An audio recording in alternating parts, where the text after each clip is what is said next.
একবার এক তরুণ যুবক এক বৌদ্ধ ভিক্ষুর কাছে যায় আর বলে, হে মুনিবর, আমার ভাগ্যই কেন এত খারাপ। আমি এখনো পর্যন্ত যা কিছু চেয়েছি তার কোনোটাই পাইনি। সবসময় আমি কেবল ব্যর্থতা আর নিরাশাকেই সামনে পেয়েছি। কিন্তু আমি এরকম অনেক মানুষকে দেখেছি যাদের জীবনে কোনো কিছুরই অভাব নেই। তারা জীবনে যা চেয়েছে তাই পেয়েছে। হে মুনিবর, এরকম কেন হয়? কেন কিছু মানুষই সব কিছু পেয়ে থাকে? তারা যেই কাজটাই করে সেটাতেই সফল হয়ে ওঠে। তারা যেটা চায় সেটাই অর্জন করে ফেলে। কিন্তু সেখানে বেশিরভাগ মানুষ আমার মতো শুধু স্বপ্ন দেখতে থাকে, নিজের ইচ্ছেগুলোকে পূরণ করতে পারে না, জীবনে সফল হতে পারে না। তাই আপনি আমাকে এমন কোনো উপায় বলে দিন যার মাধ্যমে আমিও আমার ভাগ্যকে ঠিক করতে পারি আর ইচ্ছা মতো সফলতা অর্জন করতে পারি।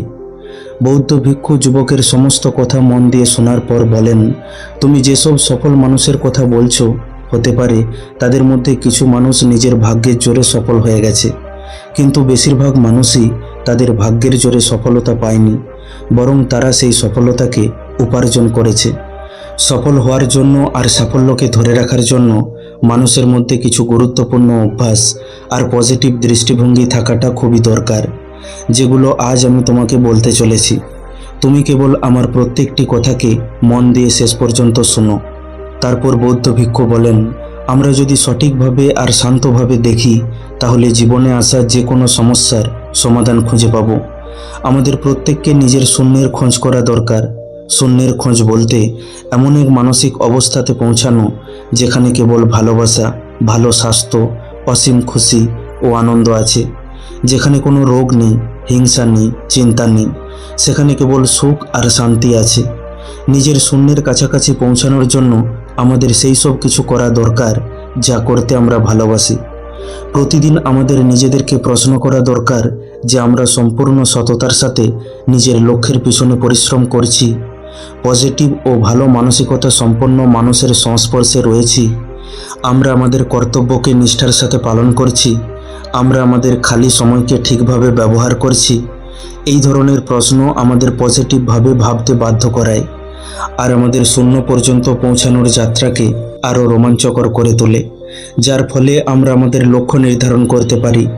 আমাদেরকে সবসময় এমন মানুষের সংস্পর্শে থাকতে হবে যাদের লক্ষ্য বড়, যাদের চিন্তাভাবনা পজিটিভ, কারণ এরকম মানুষ আমাদের জীবনে এগিয়ে যেতে উৎসাহিত করে আর আমাদের সফলতায় খুশি হয়, আমাদের সঠিক পরামর্শ দেয়।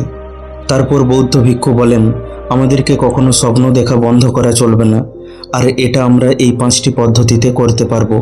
প্রথম পদ্ধতি, নিজেকে প্রশ্ন করতে হবে, আমি কে আর আমি কোথায় পৌঁছাতে চাই আর সেখানে আমি কিভাবে পৌঁছাবো।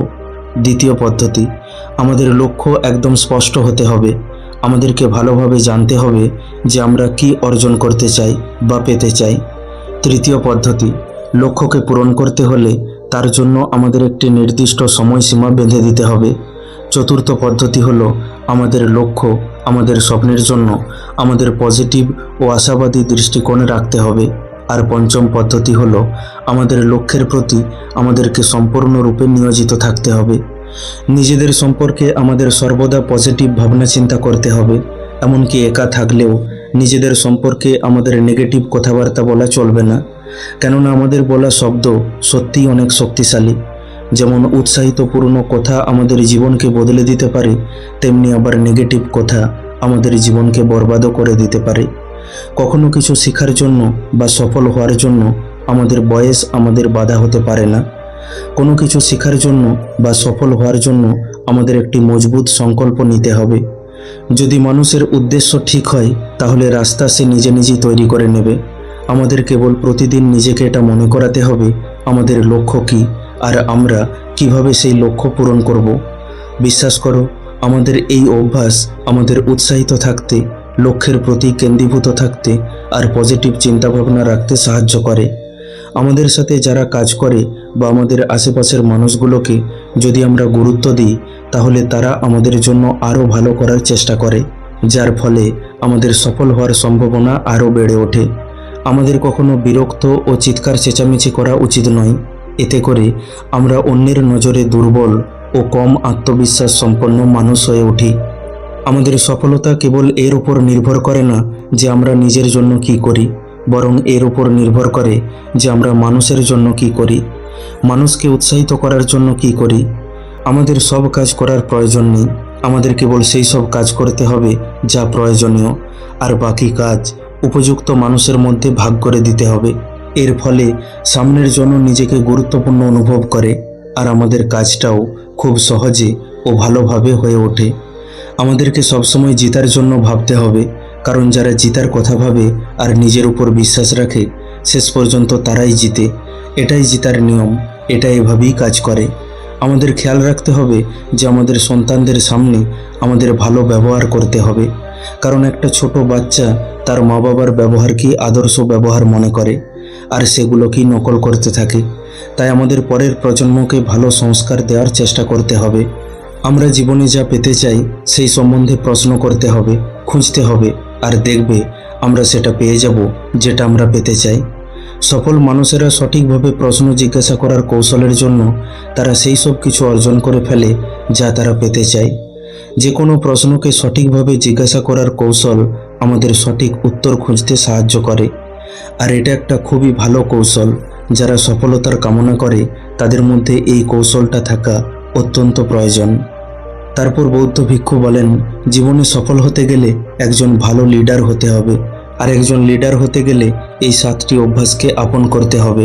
প্রথম, যারা আমাদের সাথে কাজ করে তাদের উপকার করতে শেখো। দ্বিতীয়, আমাদেরকে নিজের ক্ষমতার উপর সন্দেহ করা বন্ধ করতে হবে। তৃতীয়, আমাদের মধ্যে ঠিককে ঠিক আর ভুলকে ভুল বলার ক্ষমতা থাকতে হবে। চতুর্থ অভ্যাস, যখন দেখবে যে তোমার ভুল হয়েছে তখন তৎক্ষণাৎ নিজের ভুল স্বীকার করে নেবে। পঞ্চম অভ্যাস, আমাদের সাথে যারা কাজ করে তাদেরও মতামত নেওয়া দরকার, তাদের সম্মান করা দরকার। ষষ্ঠ অভ্যাস, যখন কঠিন সময় আসে তখনও আমাদের ভিতর থেকে শান্ত আর স্থির থাকতে হবে। সপ্তম অভ্যাস, আমাদেরকে এত সততা বা নিষ্ঠার সাথে কাজ করতে হবে যাতে অন্যদের কাছে আমরা উদাহরণ হয়ে উঠি, আর তারা যেন আমাদের কাজ করার পদ্ধতিকে অনুসরণ করতে পারে। একটা কথা মনে রাখবে, আমাদের মস্তিষ্ক খুবই মূল্যবান। আমাদেরকে এর যত্ন এমনভাবে করতে হবে যেমন আমরা কোনো মূল্যবান জিনিসের যত্ন করে থাকি। আমরা জীবনে যা কিছুই অর্জন করেছি বা করতে চলেছি তা এই মস্তিষ্কের জন্যই সম্ভব হয়েছে। তাই আমাদের একে পরিষ্কার পরিচ্ছন্ন রাখতে হবে। সেই জন্য আমাদেরকে সেই সব মানুষের থেকে দূরে থাকতে হবে যারা নেতিবাচক বা নেগেটিভ কথাবার্তা বলে থাকে, আর সেই সব মানুষের সাথে মেলামেশা করতে হবে যাদের চিন্তাভাবনা পজিটিভ আর যাদের বড় লক্ষ্য আছে। আমাদের দায়িত্ব ও কর্তব্য থেকে পালিয়ে যাওয়া চলবে না, কারণ দায়িত্বই আমাদের মজবুত ও অভিজ্ঞ মানুষ বানিয়ে তুলবে, যা একদিন আমাদের সফল করে তুলবে। আমাদেরকে সেই সব মানুষের কাছে পরামর্শ নেওয়া উচিত যারা সেই কাজে আগে থেকেই সফল হয়ে উঠেছে বা সেই কাজের খুঁটিনাটি সম্পর্কে সব জানে। আমাদের এমন মানুষের কাছে পরামর্শ নেওয়া চলবে না যারা সেই কাজে ব্যর্থ হয়ে সবাইকে সেই কাজের সম্বন্ধে ভয় দেখায়। তারপর বৌদ্ধ ভিক্ষু বলেন, আমাদেরকে সব কিছুতে কোনো না কোনো সম্ভাবনা খুঁজতে হবে। কারো প্রশংসা না করতে পারো, কারো নিন্দা করো না। কিছু পেতে গেলে কিছু ত্যাগ করতে হবে। অন্যের সাথে আমাদের তেমন ব্যবহার করতে হবে যেমন আমরা অন্যের কাছ থেকে পেতে চাই। কোনো রকমের প্রত্যাশা না রেখে নিজের সামর্থ্য মতো অন্যের উপকার করার চেষ্টা করতে হবে। আর ঈশ্বরকে ধন্যবাদ দিতে হবে, কারণ তিনি আমাদের উপকার করার যোগ্য করে তুলেছেন। এরকম করলে তুমি ভিতর থেকে খুশি আর কাজের প্রতি উৎসাহিত অনুভব করবে। কাকে কি উপহার দিতে হবে সেটা আমাদের বুঝতে হবে। আমরা সঠিক উপহার দিয়ে যে কারো মন জয় করতে পারি। উপহার কেমন দেয়া যায় সেটা আমাদের শিখতে হবে। ফুল বা দামি জিনিস বা ফলমূল এইসবের থেকেও যে উপহার সামনের জনের মনকে ছুঁয়ে যায় তা হলো আপন কারো কাছে গিয়ে তার সাথে একটু সময় কাটানো, কোনো অসুস্থ বন্ধুর বাড়িতে গিয়ে তার খোঁজ খবর নেওয়া। যেসব মানুষ আমাদের সাহায্য করেছে সবার জনসমক্ষে তাদের ধন্যবাদ দেয়া ইত্যাদি।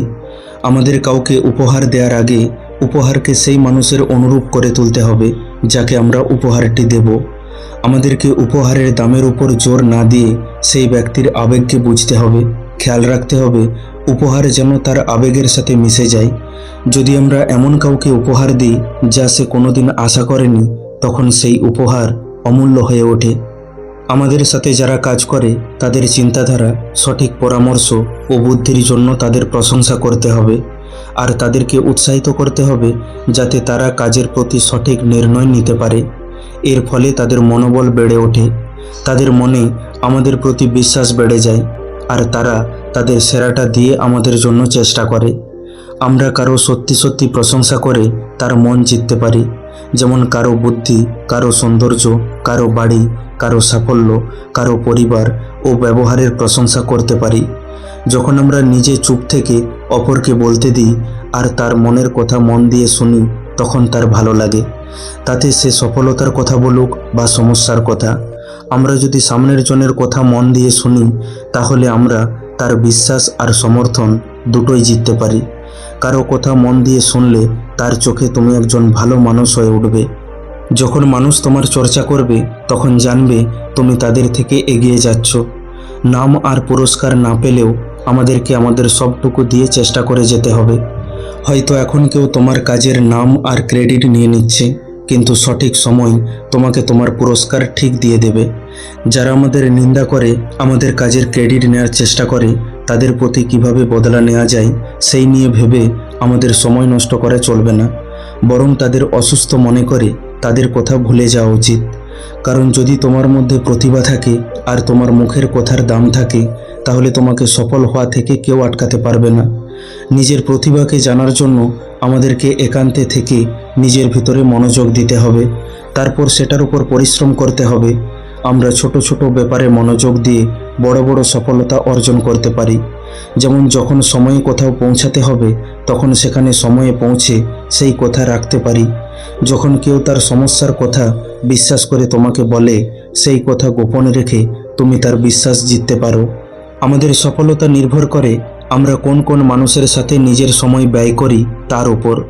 তাই আমাদের মাঝে মাঝে আমাদের বন্ধুদেরকে চেক করতে হবে আর দেখতে হবে তারা ভবিষ্যৎ তৈরি করার জন্য পরিশ্রম করছে, না তারা কেবল পরিস্থিতি আর ভাগ্যের বাহানা দিয়ে অভিযোগ করছে। তারা আমাকে সঠিক আর পজিটিভ পরামর্শ দিচ্ছে, তারা কঠিন সময়ে আমার পাশে দাঁড়িয়েছে, না তারা কোথায় কোথায় অজুহাত দিয়েছে। কারণ নেগেটিভ চিন্তাভাবনা সম্পন্ন বন্ধু বান্ধবের থেকে আমাদের দূরে থাকতে হবে। আমাদের পজিটিভ মানুষের সাথে থাকতে হবে যারা জীবনে কিছু করার চেষ্টা করছে। আমাদেরকে বুদ্ধিমান মানুষের সংস্পর্শে থাকতে হবে। তারপর বৌদ্ধ ভিক্ষু বলেন, আমাদের ধৈর্য রাখতে হবে, কারণ মহান আর বড় লক্ষ্য পূরণ করতে সময় লাগে। আমাদের কেবল প্রতিদিন একটু একটু করে নিজের লক্ষ্যের দিকে এগিয়ে যেতে হবে। যারা ধৈর্য ধরে একটানা পরিশ্রম করে, তারা তাদের লক্ষ্যকে ঠিক পূরণ করে ফেলে। যখন আমাদের মনে হবে আমাদের কাজ শেষ হয়ে গেছে, তখন আমাদের আরও একটু সময় দিয়ে সেই কাজকে চেক করতে হবে, যাতে আমাদের ভুল কম হয়।